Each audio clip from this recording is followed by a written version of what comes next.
Everyone, जैसा कि आज का जो हमारा सेशन होगा वो केमिस्ट्री रसायन विज्ञान से बहुत ही लाजवाब सेशन है। आज का जो सेशन है उस चैप्टर का नाम है तत्वों का आवर्त वर्गीकरण। यानी तत्वों का आवर्त वर्गीकरण से जितने भी जो ऑब्जेक्टिव टाइप के प्रश्न बनते हैं आज मैं आपके सामने लेकर आ चुका हूँ। इस सेशन में हम मोर देन 25 क्वेश्चन को जो है वो भी महत्वपूर्ण क्वेश्चन है जो ऑल टाइप्स के कम्पिटिटिव एग्जाम में और ऑल टाइप्स के जो है बोर्ड एग्जाम में पूछते हैं। क्लास 10th वाले और क्लास 10th के बाद 11th, साथ ही साथ आर सभी प्रकार के कम्पिटिटिव एग्जाम, जिस भी कम्पिटिटिव एग्जाम में जनरल साइंस का थोड़ा सा भी टॉपिक आता है तो वो अभ्यर्थी इस चीज़ को ज़रूर देखें। ये वीडियो उनके लिए बहुत ज़्यादा महत्वपूर्ण और ख़ासकर यूपी ट्रिपल एससी का जो पेट का एग्ज़ाम है ना, वो विद्यार्थी तो इस वीडियो को बिल्कुल ना छोड़े, क्योंकि यहाँ से भी उनके लिए जो एक दो प्रश्न जरूर यहाँ से आएंगे। 25 में ये प्रश्न फंस जा रहा है तो बहुत बड़ा प्लस पॉइंट है आपके लिए। तो चलिए वीडियो को शुरू करते, लेकिन उससे पहले यदि आपने अभी तक चैनल को सब्सक्राइब नहीं किया है तो तुरंत सब्सक्राइब कर लीजिए, वीडियो को लाइक कर दीजिए और अपने सभी दोस्तों तक तुरंत इसे शेयर कर दीजिए। तो क्वेश्चन नंबर 1 क्या कहता है कि एल आई का विकर्ण संबंध प्रकट करता है। एल आई का यानी एल आई जो लिथियम होता है वो विकर्ण संबंध प्रकट करता है किसके साथ? तो ऑप्शन नंबर ए है Na के साथ, ऑप्शन नंबर बी है के के साथ, ऑप्शन नंबर सी है एल्यूमिनियम के साथ, ऑप्शन नंबर डी है मैग्नीशियम के साथ। तो यदि आपको जवाब पता है तो आप भी कमेंट बॉक्स में लिख सकते हैं। तो एल आई का विकर्ण संबंध होता है किसके साथ? तो चलिए हमको बता देते हैं। एल आई का संबंध होता है मैग्नीशियम के साथ। किसके साथ? मैग्नीशियम के साथ एल आई का संबंध होता है। जैसे कि इस प्रकार से तत्वों का जो वर्ग होता है, वर्ग ऐसे वर्ग होता तत्वों का, एक सेकेंड, इस प्रकार से तत्वों का वर्ग होता है और इस वर्ग में जो है जिस वर्ग में तत्व रखा जाता है वह अपने वर्ग के सभी तत्वों के साथ समानता प्रकट करता है। लेकिन कुछ तत्व ऐसे होते हैं जो अपने वर्ग के तत्वों के समानता प्रकट करने के साथ साथ विकर्ण समानता भी दर्शाते हैं। मतलब कि तिरछा जो है तत्वों से भी समानता प्रकट करते हैं, और जो विकर्ण समानता प्रकट करते हैं, तिरछा संबंध प्रकट करते हैं, उन्हीं को हम कहते हैं विकर्ण संबंध स्थापित करने वाले तत्व। और इसमें स्पेशली देखा जाए तो एल का जो विकर्ण संबंध है वो किसके साथ होता है? Mg के साथ। तो यहाँ से हमारा पहला क्वेश्चन हो गया। क्वेश्चन नंबर 2 है, आधुनिक आवर्त नियम के प्रतिपादक कौन है? आधुनिक आवर्त नियम के प्रतिपादक कौन है? आधुनिक आवर्त नियम है प्राउट है, न्यूलैंड है, मेंडलीफ है या फिर मोजले हैं। तो आधुनिक आवर्त नियम के यदि आपको जवाब पता है तो कमेंट बॉक्स में लिख सकते हैं, ठीक है ना। आधुनिक आवर्त नियम के प्रतिपादक है मोजले। कौन है? मोजले। यानी इसका भी डी सही है और इसका भी डी सही। क्वेश्चन नंबर 3 पे आ जाते हैं। क्वेश्चन नंबर 3 हमसे कहता है कि आधुनिक आवर्ती वर्गीकरण का आधार है। आधुनिक आवर्ती वर्गीकरण का आधार मतलब जो आधुनिक आवर्त सारणी बनाई गई है वो किस पर बनाई गई है? तो परमाणु भार पे बनाई गई है, परमाणु क्रमांक पे बनाई गई है, संयोजकता पर बनाई गई या रासायनिक क्रियाशीलता पर बनाई गई है? तो आधुनिक आवर्त सारणी जो बनाई गई है, आप सभी जानते हैं आधुनिक आवर्त सारणी जो बनाई गई है वो जो है परमाणु क्रमांक पर बनाई। किस पर बनाई गई है? परमाणु क्रमांक पर बनाई गई, अर्थात परमाणु क्रमांक से बी का ऑप्शन नंबर बी सही है। यानी तीसरे क्वेश्चन का ऑप्शन नंबर बी सही है। चलिए नेक्स्ट क्वेश्चन, तो क्वेश्चन नंबर 4 की तरफ। चौथा क्वेश्चन हमसे कहता है, चौथा क्वेश्चन कि तृतीय आवर्त का तत्व है। तृतीय आवर्त, पहला आवर्त, दूसरा आवर्त और तीसरा आवर्त। देखिए 3 आवर्त हमने बनाए हैं, पहला आवर्त, दूसरा आवर्त, तीसरा आवर्त। इस वाले में तो हाइड्रोजन आ जाता है ना, इस वाले में लिथियम आ जाता है और इस वाले में क्या आता है? सोडियम आ जाता है। अब जहाँ सोडियम होगा वहीं उसका क्या होगा? राइट ऑप्शन होगा। हलीना ने की रब से फरियाद, हलीना ने की रब से फरियाद। देखिए आवर्त नंबर है हलीना ने की रब, आरबी से CS फरियाद। इस प्रकार से तीसरा जो आवर्त है, आवर्त नंबर 1 हाइड्रोजन, आवर्त नंबर 2 लिथियम, आवर्त नंबर 3 सोडियम। हमसे क्वेश्चन क्या कह रहा है? हमसे कह रहा है कि तृतीय आवर्त का तत्व है। तो तृतीय आवर्त का तत्व निम्नलिखित में से कौन है? तो क्वेश्चन नंबर 4 का जवाब हो जाएगा सोडियम। मैंने हलीना आया था ना, हलीना, लीना, देखिए तीसरे में जो है ये सोडियम आ गया था। पहला आवर्त ये है, दूसरा आवर्त ये और तीसरा आवर्त ये। तो तीसरे आवर्त में जो है कौन आया? सोडियम आया। इसलिए इसका राइट ऑप्शन हो जाएगा ऑप्शन नंबर ए, सोडियम तृतीय आवर्त का तत्व है। ठीक है। क्वेश्चन नंबर नेक्स्ट, विकर्ण संबंध के तत्व हैं। अभी हमने आपको इससे पहले क्वेश्चन कराया विकर्ण संबंध के तत्व हैं। क्वेश्चन नंबर 5 करा कि विकर्ण संबंध के तत्व हैं Li का Be से, Li का Mg से, Li का Na से या Al का Si से। तो ध्यान दीजिएगा, अभी सबसे पहला क्वेश्चन ही जो है विकर्ण संबंध से उठ के आते हैं। Li का विकर्ण संबंध किससे वहाँ हमने दर्शाया था? मैग्नीशियम से। तो Li का मैग्नीशियम से क्या है? विकर्ण, यानी ऑप्शन नंबर 20 का राइट ऑप्शन हो जाएगा। Li का विकर्ण संबंध किससे है? Mg से। यदि वीडियो पसंद आ रही है तो जरूर लाइक कर दीजिएगा, चैनल पर नए हैं तो सब्सक्राइब कर लीजिए और इस वीडियो को ज़्यादा से ज़्यादा अपने सभी दोस्तों तक शेयर करने का जरूर प्रयास करिएगा। ठीक है, आप जिस भी प्लेटफॉर्म पर जुड़े इस वीडियो को शेयर जरूर कर दीजिएगा। आगे बढ़ते हैं। आगे है निम्नलिखित में क्षारीय धातु है। निम्नलिखित में क्षारीय धातु है। क्षार धातु में किन्हें कहते हैं? वे धातु, देखिए प्रथम वर्ग की जो धातुएं होती हैं, फर्स्ट वर्ग आवर्त सारणी में जो पहला वर्ग है उसे क्षार धातु कहते हैं और जो दूसरा वर्ग है उसे क्षारीय मृदा धातु कहते हैं। और ये दोनों ही यस ब्लॉक में आते। कहाँ आते हैं? यस ब्लॉक में आते दोनों। यस ब्लॉक के प्रथम तथा द्वितीय वर्ग को प्रथम को क्षार धातु कहते हैं और द्वितीय को क्षारीय मृदा धातु कहते हैं। तो पहले वाले में हलीना आता ना, हलीना ने किरप से फरियाद, hydrogen lithium sodium hydrogen lithium sodium और उसके बाद है के पोटेशियम, ठीक है, रुबिडियम स्ट्रांसियम फ्रांसियम। तो इसमें कौन सा है? क्या क्वेश्चन क्या कह रहा है? निम्नलिखित में से क्षारीय धातु है। तो देखिए क्षारीय धातु कौन सी है? सोडियम है, Be है, Al है या फिर Zn है। तो छठवें का जो है ए सही हो जाएगा, क्योंकि हलीना उसी में छठवें का जो है ए सही हो जाएगा। हलीना, देखिए ना मतलब सोडियम आ रहा है, ना तो बेरिलियम उसमें आ रहा है, ना ही एल्युमिनियम आ रहा है, ना ही जिंक आ रहा है। तो ऑप्शन नंबर ए राइट हो जाएगा। सोडियम जो है क्षार धातु है। अब क्वेश्चन नंबर नेक्स्ट है, क्वेश्चन नंबर 7 कि निम्न तत्वों में से किसकी विद्युत ऋणात्मकता सबसे कम है? निम्न तत्वों में से किसकी विद्युत ऋणात्मकता सबसे कम है? तो विद्युत ऋणात्मकता कम उसी की होगी जिसकी धनात्मकता सबसे ज़्यादा है। और आप जानते हैं आवर्त सारणी में सबसे अधिक धनात्मकता किसकी होती है? तो सबसे अधिक जो धनात्मकता होती है वो सोडियम की होती है। किसकी होती है? सोडियम की। सबसे अधिक धनात्मकता होती है सोडियम की, इसलिए सोडियम सबसे कम क्या हो जाएगा? विद्युत ऋणात्मक तत्व, यानी सबसे कम विद्युत ऋणात्मक तत्व इसमें कौन है? सोडियम। आगे बढ़ते क्वेश्चन नंबर 8 पर। 8वां क्वेश्चन कहता है निम्नलिखित में से कौन अधिक विद्युत ऋणात्मक तत्व है? अब तो ये पीछे ही पड़ गया था क्वेश्चन। निम्नलिखित में से कौन विद्युत ऋणात्मक तत्व है ना, यानी सबसे इसमें से कौन विद्युत ऋणात्मक तत्व है?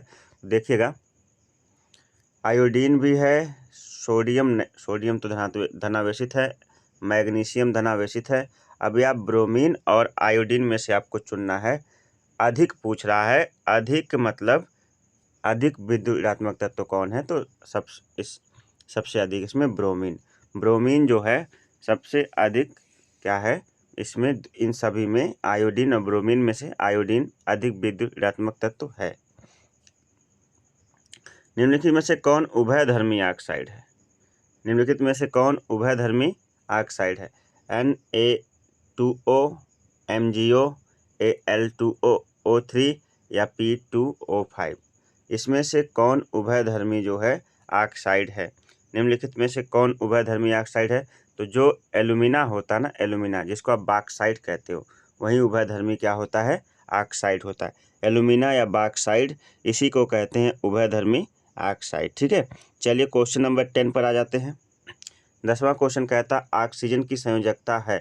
देखिए, जब आप इलेक्ट्रॉनिक विन्यास, मैंने आप 52 नियम से इलेक्ट्रॉनिक विन्यास का वीडियो अपलोड किया है, आप जाकर चैनल पर देख सकते हैं, जब और उससे संयोजकता भी निकालना सिखाया है। तो जब भी आप ऑक्सीजन है, परमाणु क्रमांक इसका 8 होता है। कितना होता है? 8 परमाणु क्रमांक होता है। जब आप इसका इलेक्ट्रॉनिक विन्यास करते हो तो हो जाता है 1s2, 2s2 और 2p4 हो जाता है कि नहीं? अब देखिए, पहले वाले कोष में 2 इलेक्ट्रॉन होता है और दूसरे वाले में होता है 6 इलेक्ट्रॉन। कितना होता है? 6। और जब 6 इलेक्ट्रॉन होता है तो अपना अष्टक पूरा करने के लिए ऑक्सीजन को कितना इलेक्ट्रॉन चाहिए? ऑक्सीजन को चाहिए 2 इलेक्ट्रॉन। इसके लिए जो तत्व जितना इलेक्ट्रॉन त्यागता है या जितना इलेक्ट्रॉन ग्रहण करता है वहीं उसकी संयोजकता हो जाती है। तो ऑक्सीजन को कितना इलेक्ट्रॉन चाहिए? ऑक्सीजन को चाहिए 2 इलेक्ट्रॉन। कितना? 2 इलेक्ट्रॉन। अगर 2 इलेक्ट्रॉन चाहिए तो इसकी संयोजकता कितनी हो जाएगी? 2 हो जाएगी, 2 हो जाएगी, इसलिए ऑप्शन नंबर ए राइट हो जाएगा।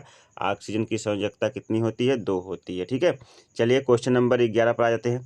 निम्नलिखित में से अम्लीय ऑक्साइड है। कौन अम्लीय ऑक्साइड है? अभी यहाँ पे देखिए ऊपर उभयधर्मी पूछा था और यहाँ पे आपसे पूछ रहा है अम्लीय ऑक्साइड है। तो इसमें एल्युमिनियम ऑक्साइड जिसको हम कहते हैं एल्यूमिना या बॉक्साइड, और K2O potassium oxide, magnesium oxide, और देखिए यहाँ पे P2O5 ना फास्फोरस पेंटा ऑक्साइड जो है, ये फास्फोरस पेंटा ऑक्साइड ही जो है अम्लीय ऑक्साइड कहा जाता है। फास्फोरस पेंटा ऑक्साइड को क्या कहा जाता है? अम्लीय ऑक्साइड के नाम से जाना जाता है। ठीक है, चलिए आगे बढ़ते हैं। क्वेश्चन नंबर 11 थे, क्वेश्चन नंबर 12 पे आ जाते हैं।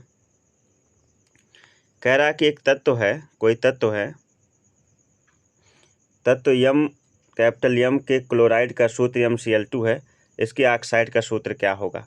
अगर MCl2 इसके जो है क्लोराइड का सूत्र इस एक फार्मूले पे लगता है, लेकिन फिर भी यहाँ पे हमें फार्मूला ज़्यादा नहीं देखना है, यहाँ पे जो है हमें फटाफट वहाँ पे क्या करना है, ऑप्शन देखना है और मारते जाना। ठीक है ना। तो यहाँ पे क्वेश्चन ये है कि तत्व यम के क्लोराइड का सूत्र MCl2, तो उसके ऑक्साइड का सूत्र क्या हो जाएगा? तो उसके ऑक्साइड का सूत्र जो हो जाएगा, ध्यान दीजिएगा, केवल MO होगा, क्योंकि इसकी देखिए इसकी संयोजकता 2 होती है, तो यहाँ MCl2 है, इसकी पहले से ही 2 होती है, इसलिए MO हो जाएगा। क्या हो जाएगा? 12 में जो ऑप्शन सही हो जाएगा B। यूरेनियम है एक क्षार धातु, एक अधातु, अस्थायी धातु या अंतर संक्रमण धातु। तो यूरेनियम की बात की जाए तो यूरेनियम जो है एक रेडियो एक्टिव तत्व भी है और जो है इसे अंतः संक्रमण धातु के नाम से भी जाना जाता है। ठीक है ना, अंतः संक्रमण धातु, यानी ऑप्शन नंबर डी आपका राइट ऑप्शन हो जाएगा। यूरेनियम एक अंतः संक्रमण धातु है। ठीक है, अब अगला क्वेश्चन है क्वेश्चन नंबर 14। तत्व जो क्षारीय ऑक्साइड बनाता है परमाणु क्रमांक है। क्षार ऑक्साइड, तत्व जो क्षारीय ऑक्साइड बनाता है उसका परमाणु क्रमांक कितना होगा? ठीक है ना, तो जो क्षारीय ऑक्साइड बनाता है वो पहले वर्ग में रखा जाएगा। पहला वर्ग का मतलब क्षार धातुओं के साथ, क्योंकि क्षारीय ऑक्साइड बना रहा तो क्षार धातु ही होगा। तो 18 पर जो तत्व आता है वो तो अक्रिय हो जाता है, 17 पर जो आता है हैलोजन मतलब क्लोरीन हो जाता है, 14 पर सिलिकॉन आ जाता है, ये भी पहले में नहीं है, 19 पे पोटेशियम आता है और यही क्षार धातुओं में रखा जाता है। इसलिए इसका ऑप्शन नंबर डी इसका राइट ऑप्शन हो जाएगा, यानी ऑप्शन नंबर डी क्या हो जाएगा इसका राइट ऑप्शन, क्योंकि ये 19 परमाणु क्रमांक पोटेशियम को होता है, पोटेशियम क्षार धातु में रखा जाता है। आगे सर्वाधिक धन विद्युतीय तत्व है इसमें से सोडियम, एल्यूमिनियम, फ्लोरीन, पोटेशियम। सर्वाधिक धन विद्युतीय तत्व है, तो सर्वाधिक धन विद्युतीय तत्व इसमें से कौन सा है? क्वेश्चन नंबर 15 का ऑप्शन नंबर जो है डी सही है। पोटेशियम सर्वाधिक धन विद्युतीय तत्व है। इसमें क्वेश्चन में डाउट है, इसमें सोडियम सर्वाधिक धन विद्युतीय तब तक पढ़े आप लोग। चलिए सोडियम पे लगाइएगा, सोडियम सर्वाधिक धन विद्युतीय तत्व है। क्वेश्चन नंबर 16 पे आते हैं। प्रारूपिक तत्व है, इसमें से प्रारूपिक तत्व है। क्वेश्चन नंबर 16, निम्नलिखित में से कौन सा प्रारूपिक तत्व है? Sodium, potassium, silicon, helium.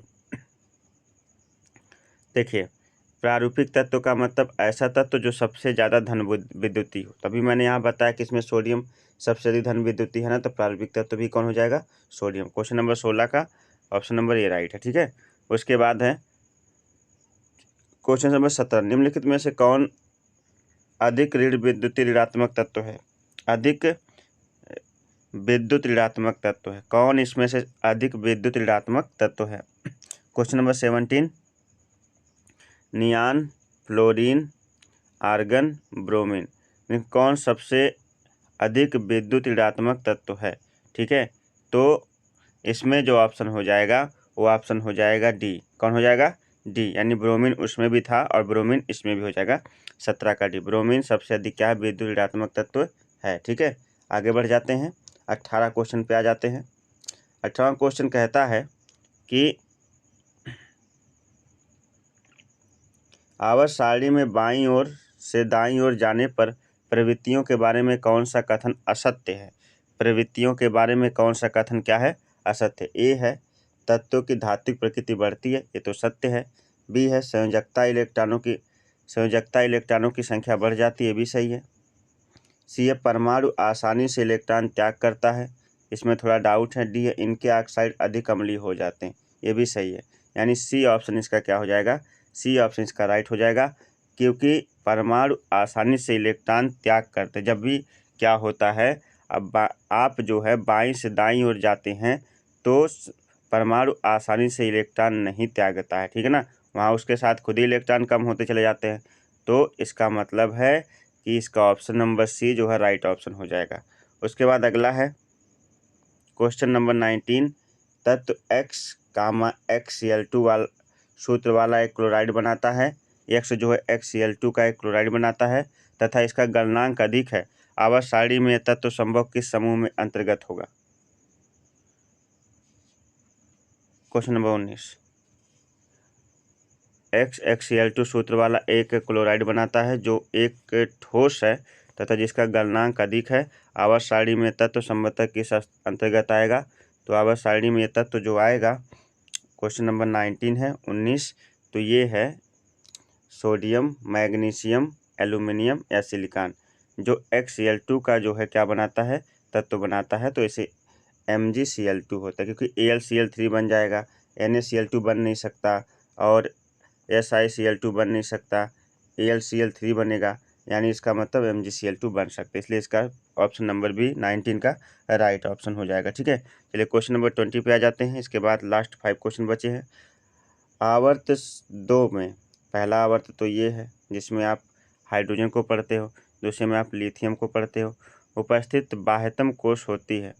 आवर्त 2 में उपस्थित तत्व की बाह्यतम कोश होगी के, देखिए जैसे ये देखिए, सबसे बाह्यतम कोश मैं बना रहा हूँ।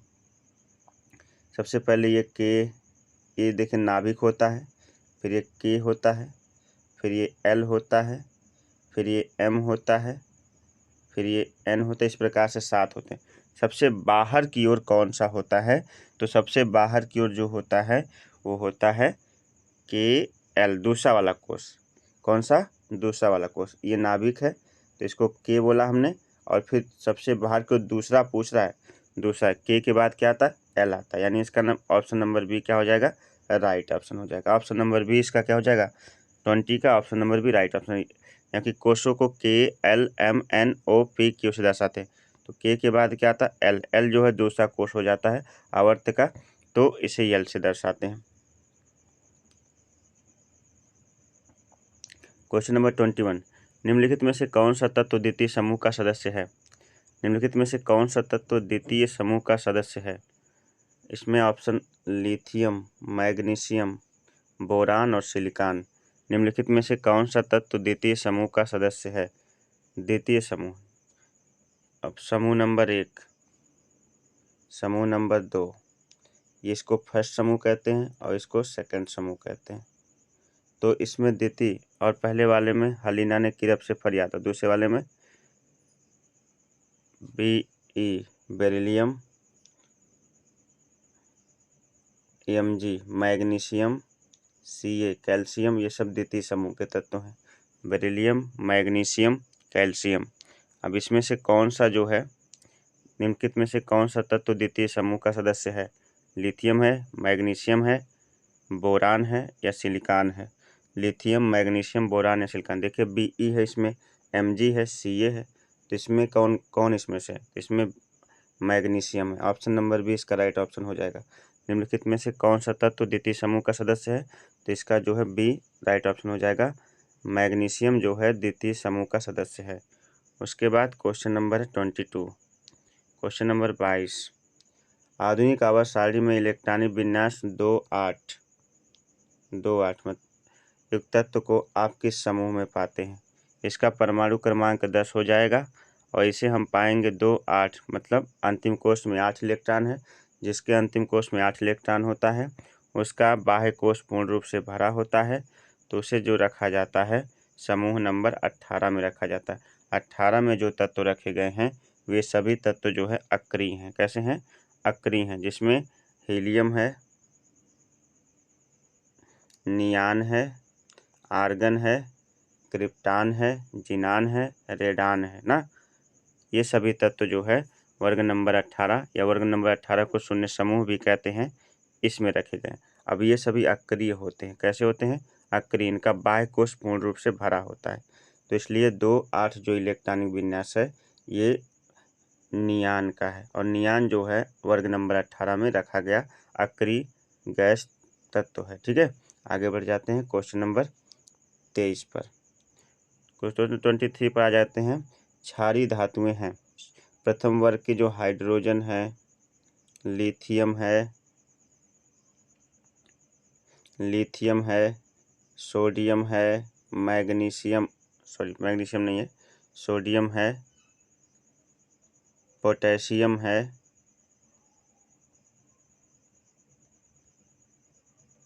देखिए प्रथम वर्ग में जो है, एक सेकेंड, हाँ, प्रथम वर्ग में जो है हाइड्रोजन, लिथियम, सोडियम है ना, हालिनानिकी, पोटेशियम, रुबिडियम, रब से फरियाद एफ, ये जो है क्षार धातुओं में प्रथम आवर्त सारणी के एस ब्लॉक का जो प्रथम वर्ग होता है उसे क्षार धातु कहते हैं। अब इसको खोजिए, लिथियम, सोडियम, पोटेशियम, देखिए मिल गया। यहाँ से यहाँ तक का जो तत्व है देखिए यहाँ पे दिख रहा है, यानी ऑप्शन नंबर 20 का राइट ऑप्शन हो जाएगा, बाकी कोई नहीं। यानी क्षारीय धातुएं जो है इसमें से लिथियम, सोडियम और पोटेशियम है। ऑप्शन नंबर यानी क्वेश्चन नंबर 23 का option number B right option है। आगे बढ़ जाते हैं। निम्नलिखित में से कौन सा तत्व आसानी से इलेक्ट्रॉन नहीं खोता है? निम्नलिखित में से कौन सा तत्व आसानी से इलेक्ट्रॉन नहीं खोता? सोडियम बड़े आसानी से खो देता है क्योंकि इसके बाह्य कोश में 1 इलेक्ट्रॉन एक्स्ट्रा होता है। फ्लोरीन आसानी से नहीं खोता है। मैग्नीशियम 2 इलेक्ट्रॉन बड़े आसानी से खो देता है, त्याग देता है। एल्युमिनियम 3 इलेक्ट्रॉन बड़ी आसानी से त्याग देता है। तो फ्लोरीन को तो 1 इलेक्ट्रॉन चाहिए ही, पहले उसके पास कमी पड़ी हुई है तो वह इलेक्ट्रॉन त्यागेगा थोड़ी। इसका मतलब ऑप्शन नंबर बी क्या हो जाएगा? इसका राइट ऑप्शन हो जाएगा। निम्नलिखित में से कौन सा तत्व आसानी से इलेक्ट्रॉन नहीं खोता है? तो फ्लोरीन एक है। फ्लोरीन यह परमाणु क्रमांक 9 होता है। इसके बाह्य कोश में 1 इलेक्ट्रॉन की कमी होती है। यह हैलोजनों में रखा जाता है और यह आसानी से इलेक्ट्रॉन नहीं खोएगा, अर्थात आसानी से इलेक्ट्रॉन नहीं त्यागता है। क्वेश्चन नंबर नेक्स्ट आ जाते हैं। अगला क्वेश्चन और सबसे लास्ट क्वेश्चन है कि निम्नलिखित में से कौन से तत्वों का कौन सा समूह धात्विक गुणों के बढ़ते हुए क्रम में लिखा गया? धात्विक गुणों यानी ऐसे रखने के बाद जो है उसकी धनात्मकता क्या होती जाती है? बढ़ती जाती है। जैसे BeMgCa, NaLiK, MgAli, AlSi, SC और O और N। देखिए जो BeMgCa है यही जो है धात्विक गुणों के बढ़ते हुए क्रम में क्या होती है? रखी गई है। ठीक है, इस प्रकार से ऑप्शन नंबर ए इसका राइट ऑप्शन हो जाएगा 25 का। तो इस प्रकार से आपको इस वाले सेशन में आज जो है 25 क्वेश्चन जो है क्या कराए गए? सॉल्व कराए गए। और ये भी सभी इंपॉर्टेंट क्वेश्चन थे, चाहे बोर्ड एग्जाम हो चाहे कम्पिटिटिव एग्जाम हो। ठीक है ना, सभी के लिए बहुत ही ज़्यादा महत्वपूर्ण है। कम्पिटिटिव एग्जाम वाले जो 1 डे एग्जाम वाले विशेष तौर पर ध्यान दें कि केमिस्ट्री के इन्हीं टॉपिक्स को आपको जो है पढ़ के जाना है। ठीक है, ताकि आपका अच्छा से अच्छा नंबर आए। बाकी वीडियो कैसी लगी कमेंट बॉक्स में लिख के बताइएगा। चैनल पर नए हैं तो सब्सक्राइब कर लीजिए, वीडियो को लाइक करिए और अपने सभी दोस्तों तक इसे ज़्यादा से ज़्यादा शेयर कीजिए, आप जिस भी प्लेटफॉर्म पर जुड़े हैं। और कोई भी डाउट हो तो कमेंट बॉक्स में लिख कर जरूर बताइएगा। तो मिलते एक नए वीडियो के साथ, तब तक के लिए आप सभी को नमस्कार, बाय बाय, जय हिंद।